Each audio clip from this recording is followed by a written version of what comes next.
I was dating my boyfriend for 2 years. We didn't live together but lived on the same street, and I was always over at his place.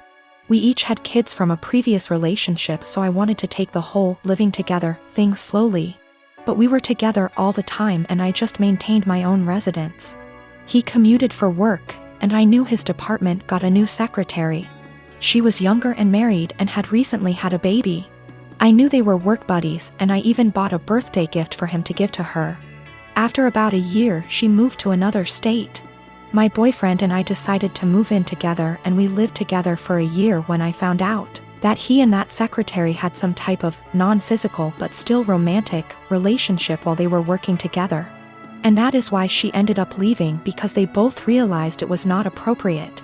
I stumbled on old emails between them that were strange, calling each other pet names. He was calling her baby and sweetie in work emails, telling each other that they couldn't wait to see each other at work, meeting up in the cafeteria for coffee every day. He told her he loved her. She lamented that she couldn't stop thinking about him while at home. They had little quarrels. I also realized that he was still Facebook friends with her. We talked a lot about this, and he said he was just so unhappy at work at the time and unhappy with our relationship, because we didn't live together, that he was vulnerable to attention from a beautiful woman. He said it never became physical, but they were very emotionally entangled at the time for many months. I had no idea at all. He said together they decided the best thing was for her to accept another job offer, which he helped her get. He's very remorseful sometimes. Other times he will tell me that it's partially my fault because I rarely stayed over. I was doing everything for him to help him out because I knew how busy he was and how stressful life was for him back then. He will also try to tell me I was too cold. I've tried to move past this. I told him he needed to delete her from Facebook, and he did. It's been over a year since I found out, but I still feel so much hurt and anger if I think about it, or if something triggers me. Even something as stupid as a movie where the man is hooking up with his secretary. It's been over a year of anger, fighting, hurt and drama. The man I thought I was with is not the guy who would speak to his married secretary like that. Should I just give up? I'm tired of feeling this way. I'm 15 years old. I have a stepsister who is a couple years older than me, and she is really seriously disabled. I'm not sure what's wrong with her because no one ever wants to discuss it with me, but she's nonverbal, breaks her bones a lot, and has severe epilepsy and will have many fitting episodes. She also doesn't understand stuff. That's probably the easiest way to put it. She's just a human body with nothing inside. She's my stepmom's daughter. My stepmom married my dad 3 years ago, and they dated only for a year before that. I don't know my stepmom very well, and I don't really get on with her. We are respectful to each other, but I'm basically living with strangers because she's so busy with her daughter and my dad. I am always on my own, and I used to hate it, but I'm used to it now. Ever since they moved in to live with us, life changed drastically for me because all the care now revolves around my stepsister. That's fine, I get it. But both my stepmom and my dad ask me to do things for my stepsister that I don't want to do and I resent doing. Stuff like staying home when I want to go to the mall with my friends. They're disappointed that I don't get her anything for her birthday with my very limited funds, etc. My own mom passed away when I was small, so I can't go and stay anywhere else, and all in all I'm just a lot more angry than I used to be, because they seem really disappointed whenever I say I don't want to do anything for her. Even stuff like feeding her, like I don't want to sit there feeding her banana pudding and wiping her drool. I didn't ask for this. Anyway, she recently fell a few days ago and had a seizure for 8 minutes. She was taken to hospital, and the doctors want to keep her in and look after her. I don't want to go and visit her. I remember seeing my mom in hospital before she died, and I just hate hospitals, and I sort of hate my stepsister, and I just don't want to go and visit someone who doesn't even know I'm there. My stepmom is really upset with me, and so is my dad. They haven't yelled at me or anything, but they are both being super cold towards me because I don't want to visit. My grandma, who lives in Canada, called me about the blue and told me it was okay. And I don't need to force myself to go to the hospital, so I'm assuming my dad has told her I'm refusing to go. He keeps pleading with me, but I keep telling him I'm not doing it. I told him hospitals remind me of mom, and he got even more upset and said my stepsister might die and I need to stop being so selfish towards my stepmom. I'm a native French speaker from Canada, but I have a very pronounced Acadian/kayak accent. For those who don't know, it's pretty much a mix of French and English with some local dialect thrown in there. Pretty common in the Maritimes, where I still live. I'm perfectly bilingual in both languages. I started dating my boyfriend, who only speaks English, about 4 years ago and spent a lot of time with his family. They've all been really great, except for one of his aunts. She says she was a French teacher in Anglophone schools for over 40 years up until a year ago and even studied in France. And she insists on only talking to me in French.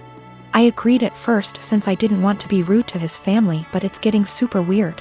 I don't understand how she was able to teach kids English or how she comes up with most of her sentence.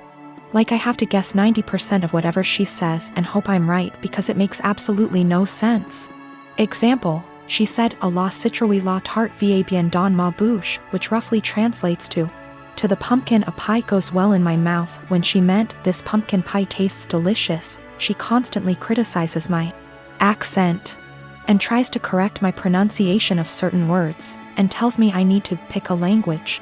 When I accidentally say something in kayak, speaking proper Francais standard is actually getting harder for me since I've been only studying / working in English. So last night during dinner she started going on about how Acadians were uneducated and made no effort to properly learn a language, which is total BS, and obviously weirdly directed at me. For the rest of the night I stopped guessing what she was trying to say to me in French, acting like I didn't understand anything, and started correcting her as well, which was pretty much every single sentence she said. I wasn't trying to be rude or aggressive about it, but after a while she gave up on the French and ignored me for the rest of the night. Turns out she was super pissed and told everyone I was trying to embarrass her in front of everyone. Looking back, I think I might have taken it too far by not stopping after 2 to 3 sentences, and I feel bad. My boyfriend said I was being why, while his mom said she probably deserved it. Forgot to mention that I told her a few years ago that it's hard for me to fully speak proper French as I spoke kayak all my life. Tried to explain Acadian culture, she wasn't having it, surprise, and she stopped for a while but is now doing it again. He's a fashion photographer, meaning he works alongside many beautiful women in his profession. Stylists, hair and makeup artists, and of course, models. This is actually how we met. I modeled my way through college and he photographed me, after which we became friends and eventually started dating. We have been together now for almost 3 years. I've since stopped modeling, but he is still a photographer. Never once in our relationship has he given me any reason to question his fidelity.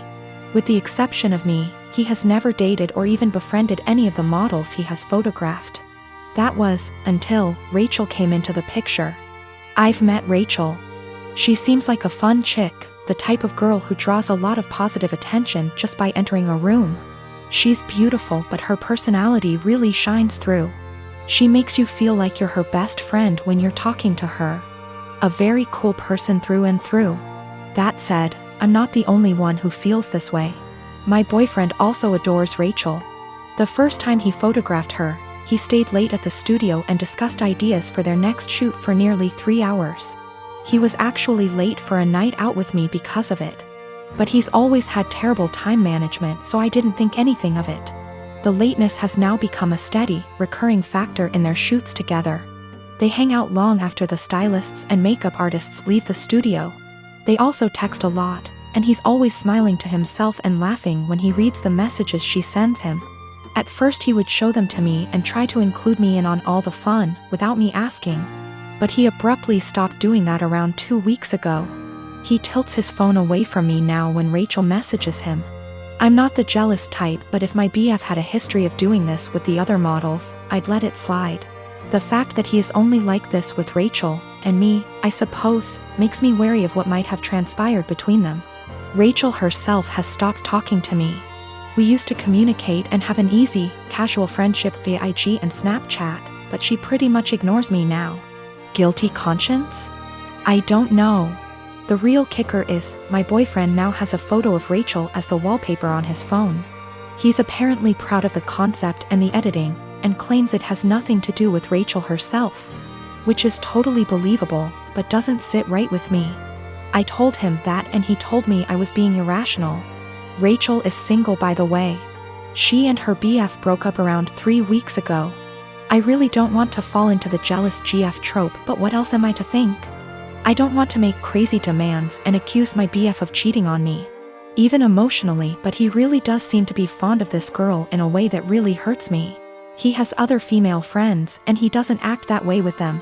He's capable of being friendly with a girl without flirting or acting suspicious, but with Rachel it's different. He has slowly become very attached to her and I feel like I'm losing him. I have expressed this to him a couple of times, but he always tells me I have nothing to worry about and that he and Rachel are just kindred when it comes to photography. The long nights, constant texting, and phone wallpaper mean nothing. Oh, by the way, she's practically naked in the photo and it wasn't taken for any sort of publication, just for fun. Am I being irrational? Unreasonable? How would you feel in this situation? What would you do? Update. My photographer boyfriend has been growing very close to one of his models and acting dismissive of my concerns regarding their work relationship. He has a practically naked photo of her as his phone wallpaper. WTF am I supposed to think? He and I are meeting for lunch in an hour. He confessed. I'm kind of a mess right now, but I'm lucky enough to have an amazing support system and a clear head. That's all I really wanted out of this unfortunate situation. My boyfriend, sorry, ex-boyfriend, has never taken nude or even partially nude photos of me. Although I modeled in high school and university, my primary focus has always been stage acting. He took my headshots. That's how we met. Not that it really changes anything. Just a bit of insight, I guess. When we were younger and when the relationship was newer, I would accompany him to his shoots all the time. But my own career is very time-consuming nowadays. I know of multiple model/photographer relationships where they accompany each other to every shoot. And I've nothing against doing that, but I personally would rather just trust that my SO is on their best behavior. Obviously what happened here kind of squashes that, but I stand by it. If I have to be there in order to make sure my SO faithful, chances are they'll find other ways to cheat. Okay, now for the good stuff, or I guess, the bad stuff. I met him for lunch Friday afternoon. We went to our favorite sushi joint overlooking the ocean, and I ordered more than I could handle, stuffing my face while trying to decide how to broach the topic of Rachel, but most importantly, our relationship. I went into that meeting with a righteous, ass-kicking speech prepared, but I forgot every word of it almost immediately after we sat down. I guess he could tell there was something on my mind, because he asked me if I was all right, if he had done anything to upset me. Snorts. Yes, Ian, you've upset me very much, actually. As soon as I gathered the confidence to look him in the eyes, I point blank asked him, "What's going on between you and Rachel?" His mouth flew open as if he were completely and utterly taken aback by the implication, but I cut him off with, "Do not bullshit me." I tried my best not to let anger get the best of me, I really did. I wanted to stay cool, calm, and collected like so many women on this sub. You know the ones. Those intense stories of cheating husbands wherein the wife takes to relationships, garners a ton of support, and then updates us later with a well-constructed storybook post detailing the evidence she has collected against him and the meeting she had with her uncle or sibling, who just so happens to be a divorce lawyer. Yeah, I'm not a badass like that. I wish I were. But I'm honestly just an overly emotional doormat, and I knew going into this meeting that I was either going to cry or gouge his eyes out with my mind. Because I had somewhere to be later, I took a hard left and got super angry. He could see it in me, the anger bubbling over. The people in the restaurant were starting to stare at us, too. In order to save face, I threw money on the table, with tip, and told him to meet me in the parking lot. If I'd had a switchblade on me, I can't say for certain I wouldn't have channeled my inner jet and beat his to the pavement. Kidding. Totally kidding. We met inside my car. He climbed in after me, his head down as though he were ashamed or, I don't know, guilty? I asked him how, and he explained everything to me. No preamble whatsoever. The moment he met Rachel, he felt some type of way towards her. He couldn't tell whether it was just a silly crush or something more, but he knew she felt it, too. How cute. They kissed the first night they met. The night he nearly stood me up. They had crazy, emotional, forbidden intimate the night she and her boyfriend called it quits. And they've been ever since. He mentioned he has always used a condom with her, but I don't care. I'm getting tested. I should mention Rachel was the one who was broken up with in her previous relationship. I don't know why or how. I didn't ask and I don't care to know. Funnily enough, Ian said he doesn't want to be with Rachel, he wants to be with me. And he even provided text messages to show that he's the one who decided not to pursue anything with her on official grounds. But I told him I give zero about what he wants. And unless he can go W//O his eyes, he should get the out of my car and erase me from his mind before I erase him. I literally said that. In any case, I went home later that day and drank a lot. My friends and family, and most of Ian's friends and family, have rallied around me in support.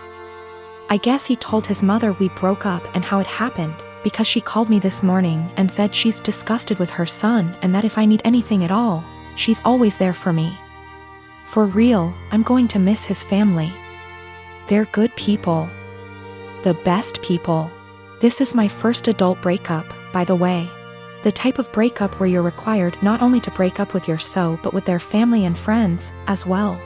These people you've spent so much time getting to know and growing to love, are suddenly not in your life anymore and it's, well, it's kind of daunting, really. Daunting and sad and infuriating all at the same time. So, that's the conclusion to this story. That's what happened. P.S. He admitted to cheating with Rachel and then I dumped his. So far, his mother, his teenaged stepbrother, and 2 male friends of his, have reached out to me saying how disgusted, ashamed and embarrassed they are on his behalf. On top of 3 mutual friends. It hasn't been 2 days yet.